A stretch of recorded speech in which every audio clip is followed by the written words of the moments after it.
بسم اللہ الرحمن الرحیم۔ السلام علیکم میرے پیارے بھائیوں اور بہنوں، ہم آج کی ویڈیو میں اپنے پیارے نبی حضرت محمد صلی اللہ علیہ وآلہ وسلم کے بہت پیارے معجزات کا ذکر خیر کریں گے۔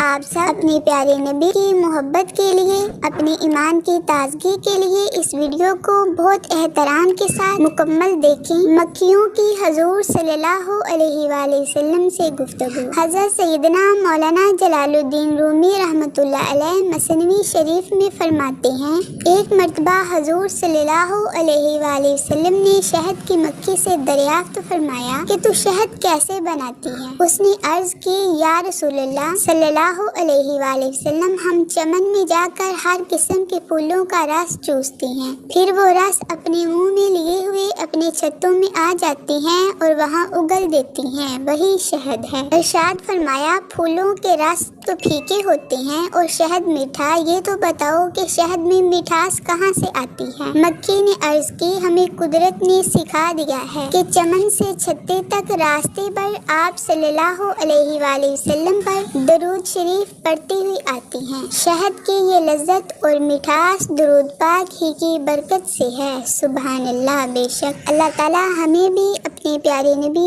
صلی اللہ علیہ وآلہ وسلم کی ذات اقدس پر ہر لمحہ درود پاک پڑھنے کی توفیق عطا فرمائے، آمین ثم آمین۔ حضرت ام سلمہ رضی اللہ عنہا بیان کرتی ہیں کہ ایک مرتبہ نبی اکرم صلی اللہ علیہ وآلہ وسلم ایک صحرا میں سے گزر رہے تھے۔ کسی ندا دینے والے نے آپ صلی اللہ علیہ وآلہ وسلم کو یا رسول اللہ کہہ کر پکارا۔ آپ صلی اللہ علیہ وآلہ وسلم آواز کی طرف متوجہ ہوئے، لیکن آپ کو سامنے کوئی نظر نہ آیا۔ آپ صلی اللہ علیہ وآلہ وسلم نے دوبارہ غور سے دیکھا تو وہاں ایک ہرنی بندھی ہوئی تھی۔ اس نے عرض کیا، یا رسول اللہ، میرے نزدیک تشریف لائیے۔ پس آپ صلی اللہ علیہ وآلہ وسلم اس کے قریب ہوئے اور اس سے پوچھا، تمہاری کیا حاجت ہے؟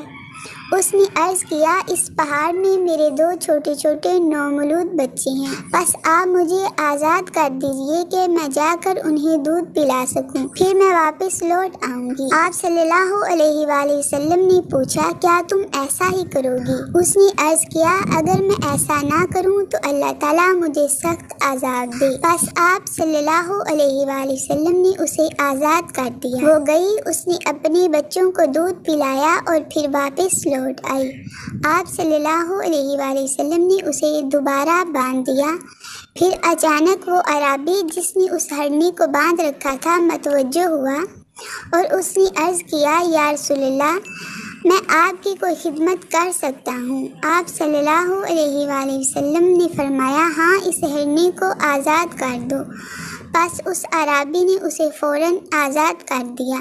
وہ وہاں سے دوڑتی ہوئی نکلی اور وہ یہ کہتی جا رہی تھی، میں گواہی دیتی ہوں کہ اللہ کے سوا کوئی عبادت کے لائق نہیں اور آپ صلی اللہ علیہ وآلہ وسلم اللہ تعالیٰ کے رسول ہیں۔ سبحان اللہ۔ میرے پیارے بھائیوں اور بہنوں، آپ سے آخر میں یہ گزارش کر رہی ہوں کہ اتنی پیاری واقعات سننے کے بعد آپ نے اگر ابھی تک میرے چینل کو سبسکرائب نہیں کیا تو ابھی سبسکرائب کر دیں اور ویڈیو کو لائک اور شیئر ضرور کریں۔ اللہ تعالیٰ آپ کو بہترین جزا عطا فرمائے، آمین ثم آمین۔ اللہ حافظ۔